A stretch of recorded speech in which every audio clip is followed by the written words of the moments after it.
Story begins in Detroit. You see, a long time ago, there was a boy named Tommy Williams.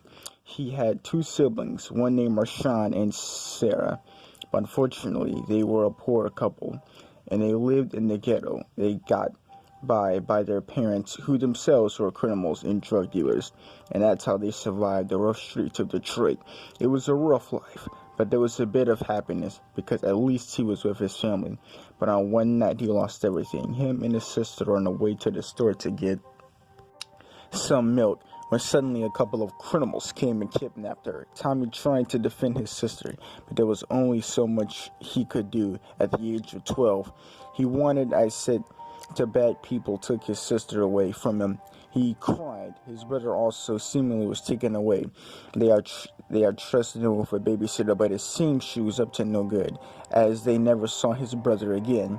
He went back home only to find his house shot up. His criminal parents' sins finally caught up to them, because you see, they failed to pay back their money, and we all know how that ends. So it's criminals they've been working with came to get it back in blood. Tommy watched horribly as both his parents died that day, and in one night his entire family was seemingly killed. 3 days later, he's on the sidewalk of the street, homeless, hoping someone would give him money to survive.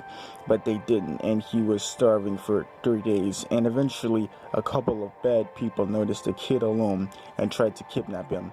They stuffed them in their van, but before they could get away with it, Chinese man named Chinsu heard Tommy's cries, and he immediately went to the rescue. Using the martial arts skills, he was easily able to dispose of the two assailants. He then grabbed Tommy out of the van. Taking pity on the kid, he decided to take him with him. That is how Tommy's new life began.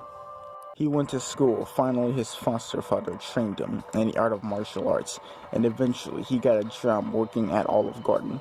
17 years later, at the age of 29, had found happiness again. However, one day he heard of a gunshot and immediately went to investigate. A woman was being extorted by her ex-boyfriend, who was angry that she broke up with him, so he decided to kill her. But Tommy came to the rescue using his martial arts skills. He killed the man in one punch and saved the woman. She thanked him. The cops arrived. Tommy ran before they could get him.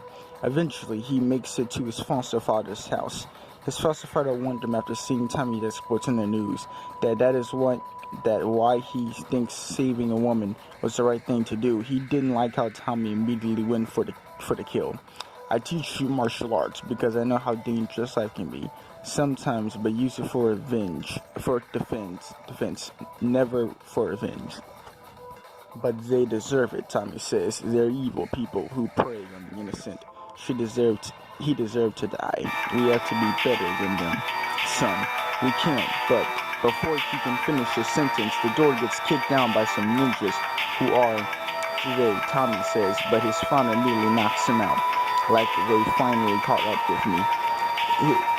He hands his son a note after knocking him out. Then he immediately jumps out of the window. You will pay for your betrayal, the ninja says. He throws a shuriken at him and hits him in the leg.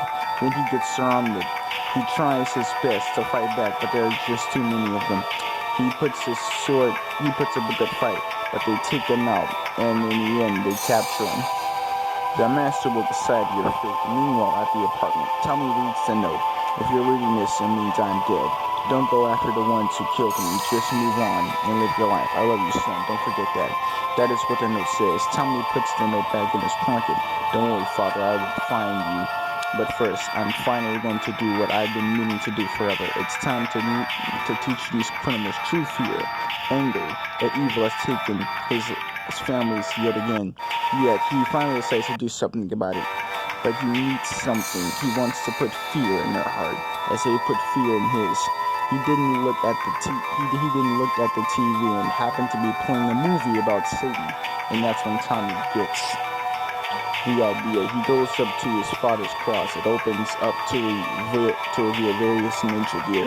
He wonders who his father was before this life to have all of this gear, but he's going to put it to work and find out later. He looks at the knit. I have some customization to do. Thunder strikes. Meanwhile, in Detroit, a couple of spoiled rich kids are having a party, and criminals kick down the door. I told you, these are the richest kids in Detroit. They have a lot of money, no doubt. They shoot up the party. Lights, listen up. You'll give me all your money or you will die. He puts his gun up to a child's face. Before he can pull the trigger, a grappling hook spears his head, and he gets out of there. And he gets out and swings him out of there, screams of pain on his partner tries to shoot the assailant, but he can't get a good shot in. The kid's watching hard. Suddenly, a mysterious creature then comes armed with a chain sickle. He tries to shoot it, but it blocks the bullets. It maneuvers around them and stabs him in the head, killing him instantly. You're safe now. All the children run to the cops. It's a little girl. Looks at him one last time, but as soon as she blinks her eye, he's gone. Thunder strikes again, an explosion and a bang happens. Alright, we picked the right night to pull this off. The cops pull up. They immediately try shooting at the vehicle, and the vehicle goes off course. Let's get away before they come back. They hop into their escape vehicle and they drive away. The cops are in hot pursuit. Little do they know that a mysterious creature is tailing them. The cops begin to watch and pursue the criminals. What is that they think to themselves as they view the mysterious creature? The creature immediately goes on the car and jumps on it.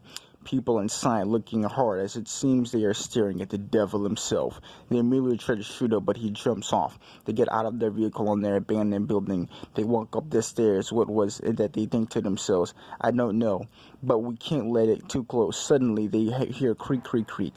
He's underneath us. They immediately begin to shoot at the ground, but nothing's there. It was nothing, one of them says. But that guy immediately gets speared in his head and taken down. They try to shoot the assailant, but the creature grabs his leg from underneath and drags him down to hell. Show yourself, the last remaining one says. It says a grappling hook comes and hits the building behind him, and it kicks him in the face. He falls on a trash can, and Devilman kicks him through it. I'll make sure your kind never prays an innocent again. A cop then comes. Say, stop right there, he demands. Devilman jumps away from the cop. The cop tries to shoot him, but he jumps away. He ends up shooting the criminal on the ground instead. Devilman then throws a shuriken at him, destroying his gun. Then the cop's partners comes. Devilman uses a grappling hook to escape, while the cops draw fire. What was that? I don't know. The other cop says. Thunder strikes yet again. Two criminals have a girl in the van, ready to sell her to an organization. I don't know who that brat is, but will make a lot of money off selling her corpse. The girl is tied up and crying, begging for so much to save her. Suddenly, someone comes on a roof. He knocks the other criminal out. He drags him out in the van, and then he makes the van crash. He saves the girl, then he tears him outside of the van, knocks him out. Then he wakes up on top of a 100-feet building. Please let me go, the man says. I just need you to send me a little message. He puts a note on the criminal and drops the criminal, screaming as he falls from a 100-feet building. His head then splits the pavement. This guy's dead. The civilians come and check him out. They grab the note and read it. What it says: beware all criminals, the devil himself is coming for you. There are numerous sightings of a devil-like creature. Witnesses at first we thought they were crazy, but it's officially confirmed from cops and civilians alike. They take a look. The news reporter says then they began to interview the people Devilman saved. It was a monster with fangs and claws. It came out of nowhere and destroyed those men. I don't know who the creature is they're talking about, but I assure you, he's just a man, and no man is above the law. And we will bring this devil man or wherever he is to true justice. I don't know who the devil creature is, but he saved my daughter, so I know he's on the right side. Those are the many opinions of the people. Let us know what you think on the infamous Devil Man. More on BBCN. Meanwhile, on a rooftop, Devilman is contemplating. He wonders if his brother and sister are still alive. After all, there was no body. He wonders if his father is still alive, and if he can't save them. And he finally decides to save his city. He'll look into it, but for now, he'll teach your choice criminals true fear as Devilman. And that is where the story ends.